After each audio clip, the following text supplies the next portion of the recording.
வணக்கம். உலகமே போர்க்களமாக மாறுகிறதா?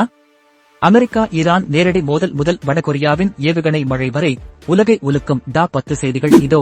வளைகுடா கடலில் ஈரானிய கப்பலை துப்பாக்கிச்சூடு நடத்தி அமெரிக்க கடற்படை அதிரடியாக கைப்பற்றியது.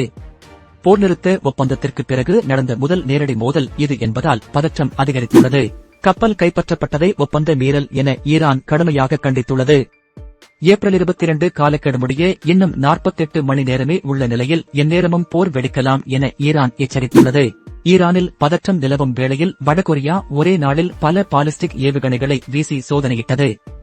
இதனால் ஜப்பான் மற்றும் தென்கொரியா நாடுகள் அவசர பாதுகாப்பு கூட்டத்தை கூட்டியுள்ளன. அமெரிக்காவின் லூசியானாவில் 8 குழந்தைகள் சுட்டுக் கொல்லப்பட்ட சம்பவம் பெரும் சோகத்தை ஏற்படுத்தியுள்ளது. தப்பியோடிய குற்றவாளியை போலீசார் சுட்டுக் கொன்றனர். இது கடந்த 2 ஆண்டுகளில் நடந்த மிக கொடூரமான துப்பாக்கிச்சூடு.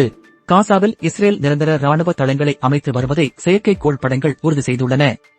போர் முடிந்தாலும் காசாவை விட்டு வெளியேறப் போவதில்லை என்ற சமிக்ஞையை இஸ்ரேல் கொடுத்துள்ளது.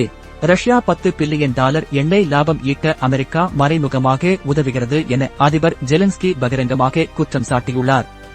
இந்த பணம் உக்ரைன் மீதான தாக்குதலுக்கே பயன்படும் என அவர் குறித்துள்ளார். பெய்ஜிங் மாரத்தானில் மனிதர்களை விட வேகமாக ஓடி மின்னல் வேக ரோபோ உலக சாதனை படைத்துள்ளது. 21 கிலோமீட்டர் தூரத்தை வெறும் 50 நிமிடங்களில் கடந்து ஏஐ தொழில்நுட்பத்தின் அடுத்த கட்டத்தை காட்டியுள்ளது. அமெரிக்காவுடனான நெருங்கிய உறவு இனி பலமல்ல, அது ஒரு பலவீனம் என கனடா புதிய பிரதமர் மார்க் கார்னி அறிவித்துள்ளார். டிரம்பின் வர்த்தக கொள்கையால் அமெரிக்க நட்பு நாடுகள் விலகத் தொடங்கியுள்ளன. லண்டனில் உள்ள யூத ஆலயங்களுக்கு தீ வைக்கப்பட்ட சம்பவங்களில் ஈரானுக்கு தொடர்பு இருக்கலாம் என போலீசார் விசாரணையை தொடங்கியுள்ளனர். போர் சூழலால் ஐரோப்பிய நாடுகளில் பயங்கரவாத அச்சுறுத்தல் அதிகரித்துள்ளது. இந்தோனேசியாவில் நிலச்சரிவு மற்றும் வெள்ளத்தில் சிக்கி உயிரிழந்தோர் எண்ணிக்கை ஆகஸ்ட் 1949 உயர்ந்துள்ளது. மில்லியனுக்கும் அதிகமான மக்கள் பாதுகாப்பான இடங்களுக்கு வெளியேற்றப்பட்டுள்ளனர். அமெரிக்கா ஈரான் மோதல் 3வது உலகப் போருக்கு வழிவகுக்குமா? அல்லது உக்ரைன் விவகாரத்தில் அமெரிக்கா இரட்டை வேடம் போடுகிறதா?